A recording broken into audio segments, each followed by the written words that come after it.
अस्सलाम वालेकुम जी। पिछली वीडियो में हमने देखा था, वीडियो नंबर 2 में, कि हम सेल्स किस तरह रिकॉर्ड करते हैं। ठीक है, उसके अंदर हमने एक परेशानी देखी थी कि हमें हर दफ़ा प्राइस याद करनी पड़ती है। ठीक है, फॉर एग्ज़ाम्पल मैं यहाँ पे लिखता हूँ फुटबॉल। ठीक है, मुझे लिखते हुए याद नहीं आ रहा कि मैं फ़ुटबॉल कितने का बेचता हूँ। ठीक है, तो वो प्राइस कहीं लिखी होनी चाहिए मेरे पास। तो और वो मैंने कितना माल ख़रीदा था और वो उसकी प्राइस कितनी थी। ठीक है, और वो कितना रह गया है, ये सारे इन्वेंट्री तो होनी चाहिए मेरे पास। ठीक है, और मेरी इन्वेंट्री में मेरे माल में क्या क्या पड़ा हुआ है, ठीक है, वो भी पता होना चाहिए। मैं फुटबॉल गलती से यहाँ पे मैं फुटबॉल लिख देता हूँ। फॉर एग्जाम्पल मैंने फूसबॉल का टेबल बेचा था। फूसबॉल नहीं, वो बाबे वाली गेम। ठीक है जी, जिसमें वो टेबल होता है। फूसबॉल गेम, यार मैं कैसे बताऊँ आपको, चले खैर। हमने फुटबॉल की बजाय बेचे थे टेनिस बॉल। ठीक है, लेकिन मैंने गलती से फुटबॉल लिख दिया इधर जल्दी जल्दी में, और उसके आगे मैंने लिख दिया 800।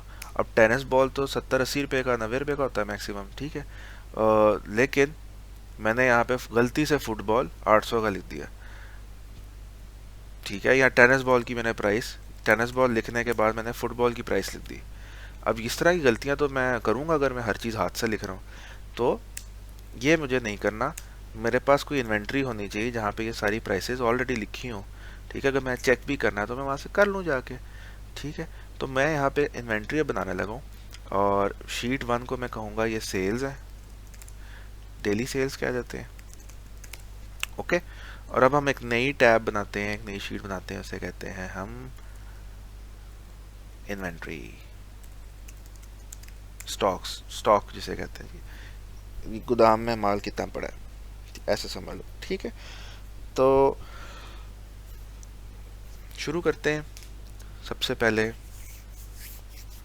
इन्वेंट्री में जो आइटम होती है उसका एक नाम होता है।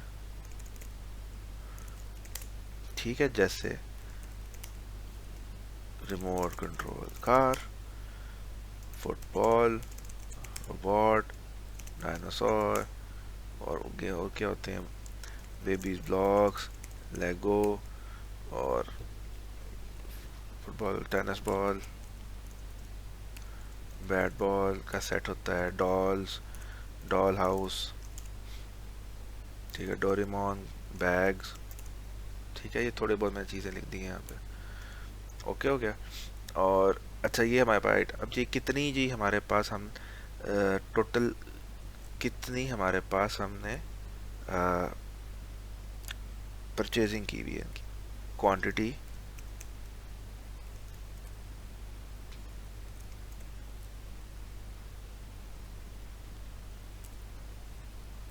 ये ठीक है, बोल्ड कर लेते हैं ताकि पता लग जाए ऊपर वाले कॉलम है। ये जी हमारे पास हम लाए थे 10 लाए थे। सब चीज़ें हम 10-10 लेके आए थे।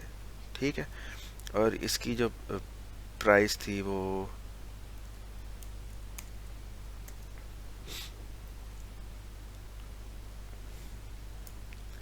प्राइस पर आइटम, मतलब एक कितने की है। ठीक है जी, वो एक है। समझ, रिमोट वाली गाड़ी कितने की हमने पीछे रखी हुई है जी, 1150, 1450, 800। 1150 की हमने गाड़ी रखी है, 800 का फुटबॉल रखा हुआ है। ठीक है, 800 का ही हमारा रोबोट है, डायनासोर है, ब्लॉक्स ब्लॉक्स हमारे 1450 के हैं। ठीक है, ये हमारी 2500 की है। ये 80 रुपये का है। ये फॉर एग्जाम्पल 350 का है। डॉल हमारी 550 की है। डॉल हाउस हमारा तकरीबन 1750 का है। ठीक है, डोरेमोन बैग हमारा ये है 1200 का। ठीक है, तो पर आइटम हमने लग दिया जी एक आइटम कितने की है। अब हम यहाँ रखते हैं जी इन्वेंट्री, प्राइस ऑफ इन्वेंट्री, मतलब कि अब टोटल जो है हम जो माल लेके आए हैं वो कितने का है। ठीक है, टोटल जो रिमोट कंट्रोल गाड़ियाँ हैं वो कितने की हैं। फार्मूला अब आपको पता है, इज इक्वल टू डालेंगे, फिर हम ये सेल को सिलेक्ट करेंगे, और फिर मल्टीप्लाई का साइन शिफ्ट 8 दबा के करेंगे, और फिर क्वांटिटी को सिलेक्ट कर लेंगे। ठीक है जी, अब वो हमें गूगल खुद कह रहा है, कहता है जी मुझे पता लग गया तुम क्या करना चाह रहे हो। तुमने एक फार्मूला बनाया जिसके अंदर तुम एक आइटम कितने की आई उसको तुम मल्टीप्लाई कर रहे हो कि टोटल आइटम्स कितनी है। तो अगर एक आइटम हमारी 800 की है तो 10 आइटमें कितने की होंगी, 8000 की। तो तुम इस तरह का एक फार्मूला बनाना चाह रहे हो ना। अगर तो मैं यहाँ पे ओके कर देता हूँ तो ये फार्मूला खुद ही कॉपी पेस्ट हो जाएगा सारा नीचे तक, खुद ही मल्टीप्लाई होना शुरू हो जाएगा, फार्मूला खुद ही कॉपी पेस्ट हो जाएगा। आपको ड्रैग करने की ज़रूरत नहीं है, जैसे हमने पहले किया था ना ड्रैग, वो करने की ज़रूरत नहीं है। अगर तो मैं कह देता हूँ हाँ हाँ मैं यही करना चाह रहा हूँ, तो ये इसी तरह सारे मेरे फार्मूले फिल हो जाएंगे। ठीक हो गया। तो अब हमारी प्राइस पर आइटम आ गई है कि हमारा एक जो कार थी वो कितने की थी और 10 गाड़ियाँ हम जो टोटल लाए थे कितने की वो हम लाए थे। तो ये एक हमारी छोटी सी इन्वेंट्री बन गई है। ठीक है, यहाँ पे अब हम आइटम्स लेफ्ट या रिमेनिंग आइटम्स, ये कॉलम हम बनाएंगे। ये हमारा कॉलम जो होगा ऑटोमेटिक होगा, इसके अंदर हमने हाथ से नहीं निकलना हमारी आइटम्स कितनी रह गई हैं। ठीक है जी, तो ये एक बड़ा मज़ेदार काम होगा जो हम करेंगे। ओके, अभी हमारी ये इन्वेंट्री 4 चीज़ों में रिकॉर्ड हो गई है। ठीक है, अब हम चाहते ये है कि यार ये हर दफ़ा मुझे यहाँ पे मुझे लिखना ना पड़े। ठीक है, मैंने इन्वेंट्री बना तो दी है, मैं यहाँ बार बार क्यों लिखूँ कि उसकी एक आइटम प्राइस कितनी थी।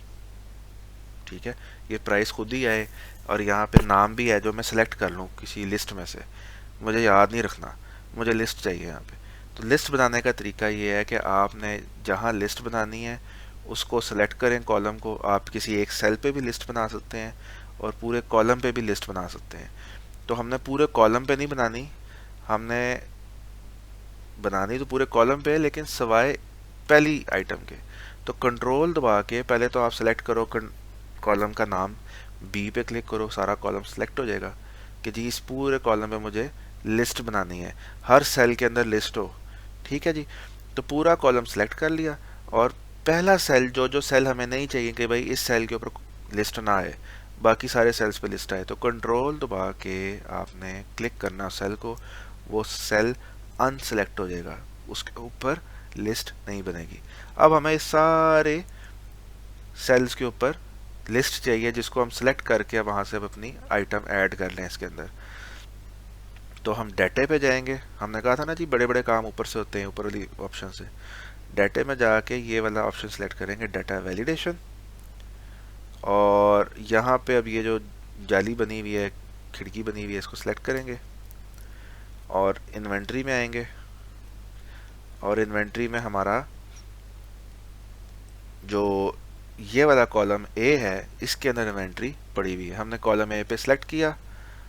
और अब आप देखो कि हमारा जो आइटम के जो नाम है वो कौन से सेल से शुरू हो रहे हैं, A1 से। आइटम के नाम एक्चुअल नाम जो शुरू हो रहे हैं वो A1 से हो रहे हैं कि A2 से हो रहे हैं। A2 से शुरू हो रहे हैं वो तो कॉलम का नाम आइटम नेम वो तो नहीं हमें चाहिए, तो हम यहाँ पे A2 लिख देंगे कि जी A2 से ऑनवर्ड सारी जो आइटमें हैं वो हमारी लिस्ट में शामिल हो जाए। ओके करें और यहाँ से सेव करें और अब हम वापस जाते हैं। ये देखें जी ये सारे ड्रॉप डाउन बन गए। यहाँ से अब आप इजीली सेलेक्ट कर सकते हैं जी मेरी कौन सी आइटम की मैं बात कर रहा हूँ। तो ये हमने एक आसान काम कर दिया, इन्वेंट्री मैनेज कर ली और इन्वेंट्री से जो आइटम के नाम हैं वो हम लिस्ट के तौर पे सेल्स के अंदर ले आए हैं। इन्वेंट्री में जो आइटम्स के नाम हैं उनको हम अपनी डेली सेल्स की शीट में ले आए हैं। अब हम इजीली सिलेक्ट कर सकते हैं कि हमें कौन सी चीज़ को रिकॉर्ड करना है कि हमारी किस चीज़ की सेल हुई है। ठीक है, सारी यहाँ पे लिस्ट बनती जाएगी, मतलब आपको लिस्ट आ गई, आप वहाँ से सिलेक्ट करते जाएंगे। ठीक है, तो ये एक हमारा आसान काम हो गया। तो अगर मैं जल्दी से एक एंट्री करूँ जी 17 दिसंबर को 2020 को क्या सेल हुआ, मैं इसमें सर्च भी कर सकता हूँ जी। डॉल हाउस सर्च हुआ और सेल हुआ कितने जी, एक ही बिका था। अच्छा, डॉल हाउस की प्राइस क्या है, अब यहाँ पे प्राइस खुद होनी चाहिए, आनी चाहिए। जो इन्वेंट्री में मैंने प्राइस लिखी नहीं हुई, डॉल हाउस की प्राइस क्या है, डॉल हाउस 1750 का है। ठीक है, तो ये प्राइस यहाँ पे खुद आनी चाहिए। तो अगले लेक्चर में हम इसके अंदर ऑटोमेटिकली प्राइस लेके आएंगे। ठीक है जी, और हम यहाँ से फॉर्मूले को ड्रैग कर लेते हैं नीचे और हमारा ये सेल भी हो गई, आइटम रिकॉर्ड भी हो गई, कितनी बिकी थी 17 तारीख को डॉल हाउस, कितने बिके थे, एक, कितने का था 1750 का, टोटल सेल कितनी हुई 1750 की। कैसे हुई, इसको डबल क्लिक करें आपको पता लग जाएगा कि ये वाला सेल जो हमारा D8 है वो मल्टीप्लाई हो गया C8 के साथ और आंसर आ गया। That is it. अगली वीडियो में हम इस प्राइस को ऑटोमेटिकली लेके आएंगे। अल्लाह हाफिज़।